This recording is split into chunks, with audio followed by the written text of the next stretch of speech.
So, bale, ito yung bagong overdrive. Mura lang to eh. Pero goods siya, sobrang goods niya. Bale, start tayo ng 12 lahat.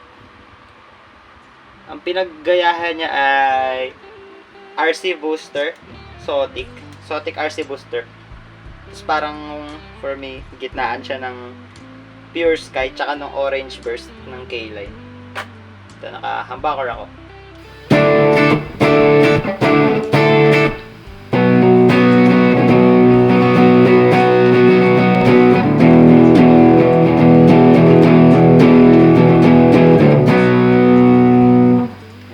Ito si treble, para siyang presence control. Para siyang presence eh, ganun. Tapos, itong bass parang booster lang ng mid. Wala siya ganong ginagawa eh. Try natin, medyo ano.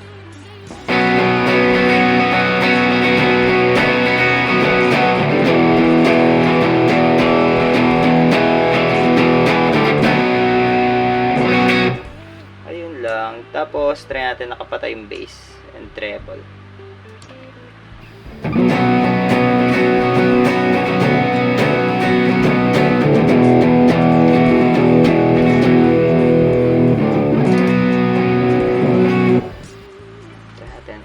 Treble all the way up.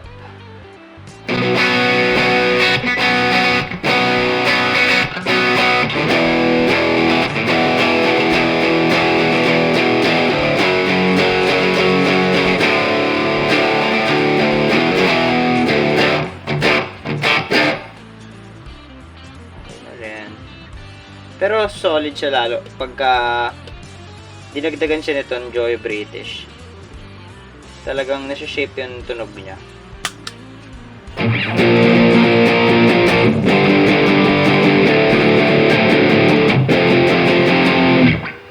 Try natin. Itaas-taas to.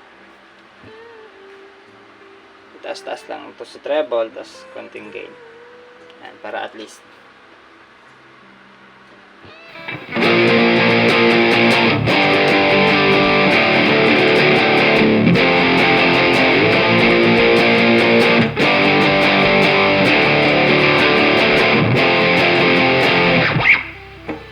Okay din siya pang stock sa ano, sa high gain na pedal. Kasi talagang nabuboost niya eh. Kasi since para siyang transparent na overdrive.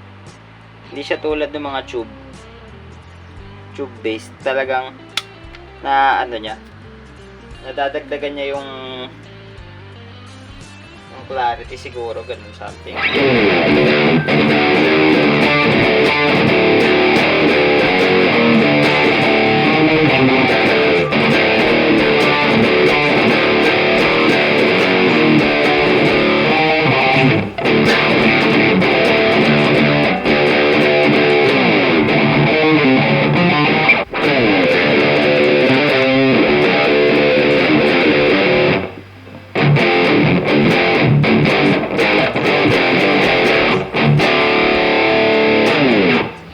Malaki-laki din yung control mo sa kanya eh.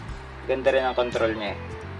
Pero, ang disadvantage lang, or parang ayoko dito is, parang naka something 2 o'clock ka na, muddy pa rin yung tunog niya. Tapos pag nag 9 o'clock ka na siya, parang doon na yung bite niya halos.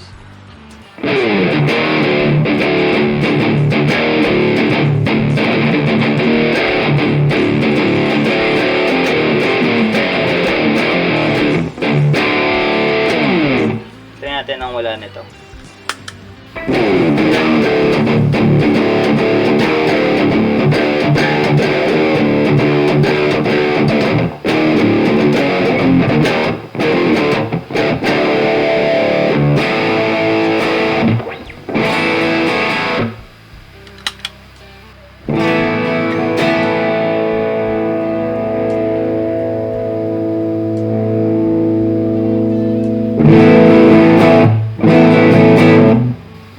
Muddy na. Siguro ganito lang.